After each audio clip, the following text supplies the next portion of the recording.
What happens when an undercover CEO decides to rebuild a broken amusement park from the inside out? Hey everyone, welcome back to the channel. You all are amazing for tuning in today. This time we're diving into the captivating story of Daniel Carter, a CEO who went undercover at Skyline Adventure Park to uncover the truth behind neglect, toxic leadership, and lost potential.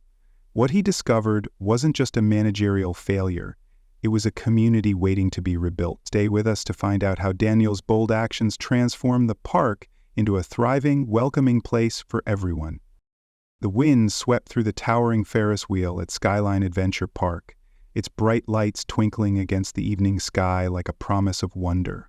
But for Daniel Carter, the CEO of the amusement park chain, the cheerful glow had long been overshadowed by troubling reports. Seated in his sleek, glass-walled office high above the bustling city, Daniel sifted through the complaints with mounting frustration. Once hailed as the crown jewel of his empire, the park's flagship location had become a magnet for bad press and disillusioned employees. Accidents, faulty rides, staff turnover, and even guest mistreatment had all been cited in the countless reports piling up on his desk. But what truly disturbed Daniel were the emails from guests who claimed their complaints were dismissed or ignored by management. Worse still, safety violations were being covered up, and some employees hinted at a culture of intimidation and retaliation. Daniel knew something was deeply wrong. Despite having spent years building Skyline Adventure Park into a beloved destination, his vision of a welcoming, family-friendly experience was being tarnished. And the answers he received from Mason Turner, the park's manager, were nothing but empty assurances and skewed statistics. Mason claimed the park's struggles were simply growing pains, a temporary dip in morale that would soon correct itself. But Daniel wasn't convinced. His instincts told him the problem ran deeper, that the very foundations of the park's leadership were crumbling. Tired of corporate reports and excuses, Daniel made a bold decision. If he wanted the truth, he would have to see it for himself. With his identity concealed and his authority stripped away, Daniel would infiltrate his own park as a maintenance worker. If Skyline Adventure Park was failing, he needed to know why. And more importantly, he needed to know who was responsible. Grabbing a worn jacket and a pair of thick-rimmed glasses, Daniel left his office, determined. It was time to trade luxury for labor and comfort for the gritty reality of life on the ground. Whatever it took, Daniel was ready to uncover the truth. Daniel Carter arrived at Skyline Adventure Park under the cover of early morning haze, his sleek, polished exterior replaced by the rough disguise of a maintenance worker named Paul. Wearing faded jeans, a worn jacket, and a stained ball cap pulled low over his brow, Daniel looked nothing like the influential CEO he was. He carried a basic toolkit instead of his usual briefcase, his hands covered in cheap work gloves. Daniel had shaved his beard, dyed his hair, and swapped his usual tailored suits for clothes that reeked of oil and rubber. It was a transformation so complete that not even his closest associates would have recognized him. The plan was simple: blend in, listen, and observe without drawing attention to himself. But within minutes of stepping through the employee entrance, Daniel realized that the problems he had been hearing about were far worse than he imagined. His supervisor for the shift, Leo, a wiry young man with sharp eyes and calloused hands, barely looked at him. "You're the new guy, huh? Just keep the park clean and stay out of the way," Leo muttered, handing him a broom with little enthusiasm. Daniel nodded and made his way across the sprawling amusement park grounds, noting the peeling paint on railings, the cracked pavement near ride entrances, and the flickering lights that hadn't been fixed in weeks. The air smelled faintly of burnt popcorn and engine grease, hints of neglect lingering beneath the cheerful music blaring from the speakers. As Daniel moved through the park's many zones, he noticed how the employees carried themselves. Most of them worked with their heads down, their expressions strained, their movements quick and mechanical. They were overworked, undertrained, and, from what he could gather, deeply unhappy. Conversations with fellow workers were brief and guarded, their eyes darting nervously toward the main office, where Mason Turner, the park's manager, ruled with an iron fist. During a break, Daniel overheard Leo grumbling to another worker about Mason's latest tantrum. "He's cutting hours again," Leo said, kicking at the dirt. "Says we're wasting time doing pointless maintenance instead of pushing more guests through the rides." His companion nodded, frustration etched across his face. He nearly bit my head off for shutting down the bumper cars to fix the steering issues. Told me it was safe enough as it was. Daniel's eyes narrowed, his suspicion confirmed. The culture of neglect went far beyond equipment failures. It was a systematic problem, rooted in leadership's obsession with cutting costs and maximizing profits at the expense of safety and morale. As he swept trash from the walkways and scrubbed graffiti from bathroom walls, Daniel made a mental note of every broken-down ride, every frayed cable, and every bitter conversation. It was clear that Skyline Adventure Park was running on the bare minimum of effort. The smiles on the guests' faces were real, but the operation keeping them entertained was held together by little more than duct tape and desperate workers. Daniel knew that if he wanted to save the park, he would have to dig much deeper. As Daniel continued his undercover stint at Skyline Adventure Park, he quickly noticed one employee who stood out from the rest. Henry, a veteran ride operator with over 20 years of experience. Despite his hunched shoulders and slow, deliberate movements, Henry's dedication to the park was unwavering. Stationed at the park's oldest roller coaster, the Skybound Cyclone, Henry performed his duties with a meticulousness that bordered on reverence. Every morning, Daniel would watch Henry conduct thorough inspections, tightening bolts, testing safety bars, and running trial cycles before allowing guests on board. While most employees went through the motions, Henry genuinely cared. His eyes would scan the track for the slightest sign of trouble, his hands steady even as the younger workers rushed through their tasks with half the diligence. During a lunch break one afternoon, Daniel struck up a conversation with Henry. The older man's face softened when talking about his work. "This place used to be something special," Henry said, his voice tinged with nostalgia. "Families would come from all over just to ride this coaster. It was magic back then, and I guess I just never wanted to see that magic fade." Henry's dedication went beyond mere professionalism. It was personal. Daniel could tell that Henry's loyalty to the park wasn't just about a paycheck. It was about preserving a sense of pride and joy he believed the park once represented. Yet despite his efforts, Henry was often overlooked and even ridiculed by Mason Turner for his wasting time on safety protocols that Mason deemed excessive. Daniel noticed how Mason's disdainful comments and dismissive attitude had a demoralizing effect on Henry. While Henry never openly complained, the lines etched into his face and the weariness in his eyes told Daniel everything he needed to know. Still, Henry continued his work with the same quiet dedication, choosing integrity over expedience at every turn. Daniel's respect for Henry grew with each passing day. If someone as loyal and hardworking as Henry was being mistreated, Daniel wondered how much worse it must be for the younger, less experienced workers. It became increasingly clear to Daniel that Henry's efforts were a crucial part of what kept Skyline Adventure Park running, despite its growing dysfunction. And if Henry's dedication couldn't change things from the inside, then Daniel would have to do it himself. The longer Daniel worked undercover at Skyline Adventure Park, the more he realized that the true rot of the park's decline was rooted in the arrogance and cruelty of Mason Turner.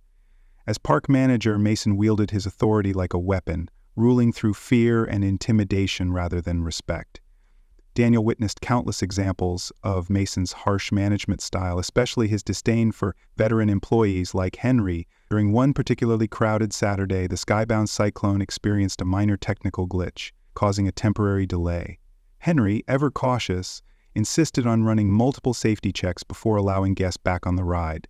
But Mason stormed over, his face flushed with impatience, barking at Henry for holding up the line. "Safety checks? You're just wasting time, old man. The line backed up and every minute you dawdle is money down the drain," Mason sneered. Henry tried to explain the necessity of the precautions, but Mason cut him off with a dismissive wave. "Either get the ride moving, or I'll find someone who will." Mason's abusive behavior extended beyond Henry. Daniel frequently overheard workers like Leo and Tara, the overworked food court supervisor, whispering about Mason's unreasonable demands and demeaning tirades. One night Daniel watched as Mason publicly berated Nick, a performer who had stayed late to help clean up after a parade. "You're not paid to play janitor, Nick. Focus on what you're good at, or leave," Mason snapped, his tone dripping with contempt. The younger man's shoulders sagged as he nodded and walked away, his enthusiasm crushed. What bothered Daniel most was Mason's blatant disregard for safety. On several occasions, Mason ordered workers to skip mandatory maintenance checks to keep the rides running on busy days. When Daniel brought up a potential safety hazard involving loose bolts on one of the newer rides, Mason laughed and said, "It's a thrill park. They're here for danger, not a damn safety seminar." Daniel's frustration grew as he witnessed Mason's toxic leadership spreading through the park like poison. Employees were afraid to speak up, fearing retaliation or losing their jobs, morale was crumbling, and guests were increasingly dissatisfied with their experiences. Daniel knew that Mason's leadership was tearing apart the very foundation of the park's success, and if something wasn't done soon, Skyline Adventure Park would collapse under the weight of his arrogance. The breaking point came on one of the busiest Saturdays Skyline Adventure Park had seen in years. Families flooded through the gates, children squealing with excitement as they darted toward the rides, while harried parents trailed behind clutching tickets and snacks. Daniel, still in his disguise as Paul, was stationed near the park's newest attraction, the Thunder Wave, a towering pendulum ride notorious for its thrilling, stomach-dropping swings. Daniel had heard rumors of mechanical issues with the ride and complaints from maintenance workers who claimed Mason had refused to authorize proper inspections to avoid costly downtime. But nothing prepared him for what he witnessed that day. Mid-afternoon, the ride abruptly jolted to a halt mid-swing, leaving terrified guests suspended high above the ground. Screams echoed across the park as families watched in horror. Daniel rushed over, his heart pounding, as Leo, the maintenance worker on duty, frantically tried to restore the ride's controls. Before Leo could even explain the problem, Mason appeared, his face twisted with fury. "Get it moving again," Mason barked, his eyes darting between the stalled ride and the growing crowd of concerned onlookers. "You're making us look incompetent." Leo stammered, "Sir, it's not safe. We need to bring them down manually, or it could—" "I said get it moving. We can't have the media picking this up as some kind of disaster." Mason's voice rose, his words carrying far enough that Daniel saw parents clutch their children tighter. Leo, clearly terrified of losing his job, reluctantly attempted to restart the ride despite his protests. Daniel couldn't stay silent. "You're risking people's lives," he shouted, stepping forward. Mason whipped around, his eyes blazing. "Stay out of this, rookie. You have no idea how things work here." But Daniel had seen enough. As the ride finally ground to a jerky, precarious stop, Daniel's patience snapped. The guests, pale and shaken, exited the ride with trembling steps, their complaints met with Mason's hollow reassurances and dismissive gestures. It was a disaster averted, but the damage was done. Daniel saw the terror in the guests' eyes, the way Leo trembled as Mason berated him for overreacting. It was clear now, Mason's negligence and arrogance were endangering everyone. The time for observation was over. Daniel knew he could no longer stay in the shadows. It was time to take action and expose the truth. Daniel Carter arrived at Skyline Adventure Park the following morning, not in the worn-out jacket and baseball cap of Paul, but in his true form. Sharp suit, polished shoes, and a calm, commanding presence. As he walked through the front gates, heads turned. Employees exchanged puzzled glances, some recognizing him from corporate emails and newsletters, while others simply sensed that someone important had just walked in. Daniel moved with purpose, his gaze set on the administration office where Mason Turner typically secluded himself. Inside the cramped office, Mason was hunched over his computer, cursing under his breath about the fiasco of the previous day. The phone was cradled between his ear and shoulder, his voice clipped as he attempted to dismiss a guest complaint about the Thunder Wave incident. "Listen, lady, we resolved it. What more do you want, a refund? You should be grateful everyone's safe." His eyes snapped up when Daniel walked through the door without knocking. Mason's irritation shifted to confusion, then recognition, followed quickly by a poorly concealed panic. "Mr. Carter?" Mason sputtered, the phone clattering onto the desk as he leapt to his feet. I wasn't expecting you. If I'd known you were visiting—" "I wasn't visiting," Daniel interrupted, his voice calm but steely. "I was working here, undercover." He let the words hang in the air, watching Mason's face blanch. "I've spent the last 2 weeks witnessing the way you run this park, Mason, and what I've seen is unacceptable." Mason's mouth opened and closed like a fish gasping for air. "Sir, I I can't explain. It's been chaotic. You know how the peak season gets. And that incident yesterday? A fluke. A one-time malfunction. Stop, Daniel said, his tone cutting like a blade. This isn't about one malfunction. It's about how you treat your employees, how you ignore safety concerns, how you dismiss complaints without even considering the consequences. Yesterday, you ordered a worker to restart a malfunctioning ride because you were more concerned about bad press than guest safety. Mason's face twisted with indignation. With all due respect, Mr. Carter, I was just doing what needed to be done to keep things moving, to keep the park profitable. To keep your own image intact, you mean, Daniel replied coldly. You've fostered a culture of fear and negligence, and I've seen the damage firsthand. His gaze never wavered as he continued. You're done here, Mason. Effective immediately. Clear out your office. Mason's bravado crumbled. For a moment it looked like he might argue, but something in Daniel's eyes made him think better of it. Mason's shoulders slumped as he nodded stiffly and turned away, already pulling files from his drawers with trembling hands. Daniel took a deep breath, his determination hardening. This was only the beginning. Now it was time to rebuild Skyline Adventure Park the right way. Daniel Carter's words echoed throughout the office, the weight of his authority settling over Mason Turner like a crushing weight. But Daniel wasn't finished. He had made his decision, but the reckoning was not yet complete. After Mason begrudgingly gathered his belongings and slinked out of the building, Daniel called an emergency meeting with the entire park staff. The employees assembled in the Grand Pavilion, a covered area near the entrance usually reserved for special events. This time it was filled with anxious workers murmuring nervously as Daniel stepped onto the small stage. Thank you all for being here, Daniel began, his voice steady and strong. I owe you an explanation. For the past 2 weeks I've been working among you, not as Daniel Carter, CEO, but as Paul, the maintenance worker you've all had to cover for. A ripple of confusion passed through the crowd. Daniel could see Henry at the front, eyes wide with disbelief, while others like Leo and Tara exchanged bewildered glances. I came here because I had heard too many complaints, read too many reports of accidents and neglect. But what I saw went beyond anything written on paper, Daniel continued. I saw dedicated people like Henry working tirelessly to keep the ride safe despite inadequate resources. I saw food court staff struggling to meet demands with no support. I saw performers forced to choose between creativity and keeping their jobs. And most of all, I saw a manager who treated everyone here as expendable. Murmurs grew louder as Daniel's words struck home. He could see the doubt and fear melting away, replaced by curiosity and in some cases hope.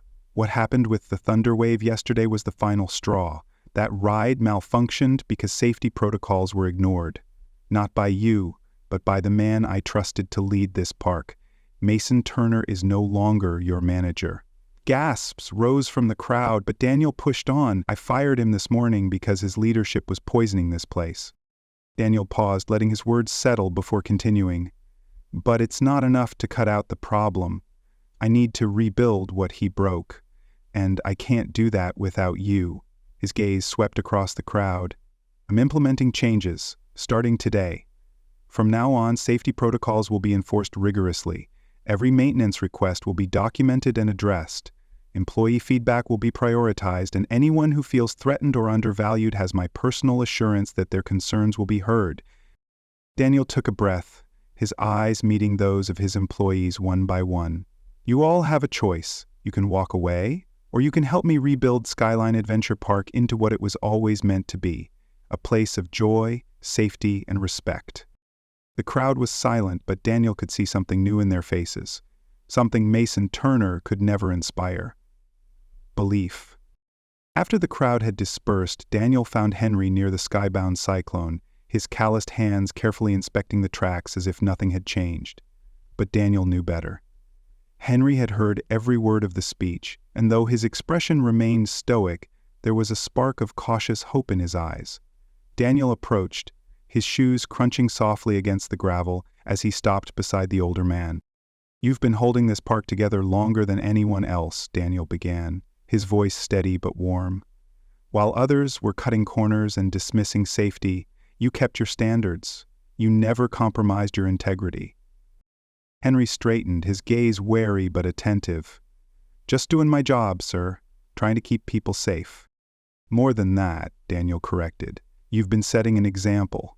You've trained countless new employees, maintained our most temperamental rides, and done it all while being undermined by a manager who didn't deserve his position." Daniel paused, his eyes meeting Henry's. "I can't change what's already happened, but I can change how things move forward." Henry shifted his weight, his fingers tracing the edge of a rail. "I've seen a lot of changes come and go, Mr. Carter. Management always promises to make things better. Most of the time it just makes things worse." Daniel nodded, acknowledging the man's skepticism. "I understand why you'd feel that way, but I'm not here to make empty promises. I'm here to empower the people who truly care about this park." "What are you saying?" Henry asked, suspicion slowly giving way to curiosity.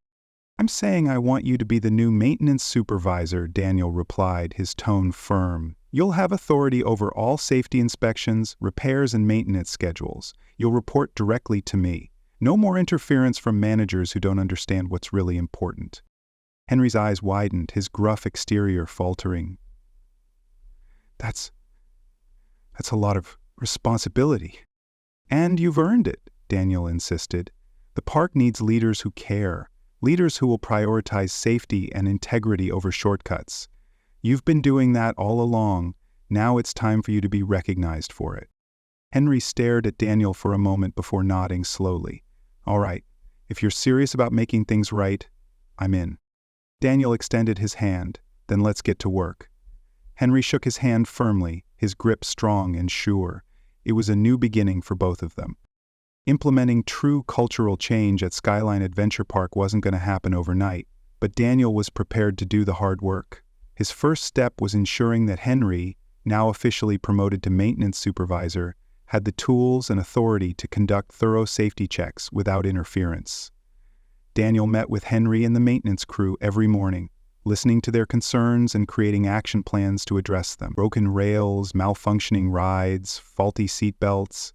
Nothing was too minor to be fixed. Workers began to see the difference immediately. Instead of ignoring complaints or brushing them off, Daniel took notes, followed up, and made sure the changes were implemented. It wasn't just about fixing things, it was about earning their trust. Daniel also addressed the broader workplace culture by making good on his promise to prioritize employee feedback. An anonymous suggestion box was installed in the staff lounge, and Daniel read every submission personally. Issues ranging from inadequate break times to unfair scheduling were brought to light, and for the first time workers saw real results. Daniel instituted new scheduling protocols that balanced shifts fairly and offered employees more flexibility. He also approved raises for high-performing staff members like Leo and Tara, whose dedication had often gone unnoticed under Mason's regime. Furthermore, Daniel encouraged creativity and initiative. Performers like Nick were given more freedom to develop shows that entertain guests while showcasing their own talents. Daniel actively participated in brainstorming sessions, sharing meals with the staff and making sure everyone felt their contributions were valued. His presence wasn't just symbolic, it was a promise that things were changing from the ground up. Even the park's appearance began to reflect the new culture. Old, neglected areas were cleaned and revitalized. Attractions that had been allowed to fall into disrepair were either repaired or replaced. Promotional campaigns were launched that focused on the park's renewed commitment to safety, inclusivity, and creativity. As weeks passed, guest complaints dwindled and employee morale soared. But the most significant change was intangible, a newfound sense of pride and community. Employees began helping each other out without being asked, mentoring newer hires and sharing their own experiences. Daniel's leadership had given them something Mason Turner never could: respect and recognition. Skyline Adventure Park was no longer a place where fear ruled. It was a place where people thrived. Months later, Skyline Adventure Park had transformed from a place of frustration and fear into one of joy, safety, and pride. Under Daniel Carter's leadership, the park now thrived on the principles of respect, integrity, and creativity. Henry excelled in his new role as maintenance supervisor, his meticulous oversight ensuring that every ride and attraction was up to code. No longer undermined or ignored, his expertise became the backbone of the park's newfound safety standards. Employees who once dreaded coming to work now showed up with enthusiasm. Performers like Nick created dazzling shows that captivated audiences, while dedicated workers like Leo and Tara took pride in their roles, empowered by Daniel's unwavering support. Regular staff meetings encouraged open dialogue, and Daniel made it clear that every voice mattered. Guests noticed the difference too. Families returned, praising the friendly atmosphere and well-maintained attractions. Online reviews shifted from complaints to glowing testimonials about the park's vibrant energy and attentive staff. Financially, Skyline Adventure Park was more successful than ever, but to Daniel, the true victory was in the smiles of his employees and visitors. As Daniel walked through the park one evening, watching Henry train a new hire and Leo laugh with a group of children, he felt a deep sense of fulfillment. What had started as a desperate attempt to uncover the truth had become a journey of rebuilding, one that would continue long after the crisis had passed. Daniel knew there was still work to be done, but for the first time in years, Skyline Adventure Park was on the right path, and this time it was built to last. The story of Skyline Adventure Park offers powerful lessons about leadership, integrity, and the importance of valuing people. Daniel Carter's decision to go undercover wasn't just about uncovering negligence. It was about understanding the struggles and strengths of his employees firsthand. True leadership, as Daniel discovered, requires listening, empathy, and the willingness to address problems from the ground up, rather than imposing solutions from a distance. By recognizing Henry's dedication and promoting him to maintenance supervisor, Daniel demonstrated that leadership should be earned through merit, not just assigned by rank. His commitment to implementing employee feedback, enforcing safety standards, and fostering creativity transformed a toxic environment into one rooted in respect and growth. The park's revitalization proved that success isn't just about profit margins, it's about creating a culture where employees feel valued and empowered. Ultimately, the story shows that leadership is about serving others, not commanding them. Daniel's journey reminds us that real change begins when leaders step down from their pedestal, acknowledge their own blind spots, and work alongside their teams to build something better. In the end, the most successful organizations are those built on trust, compassion, and collaboration.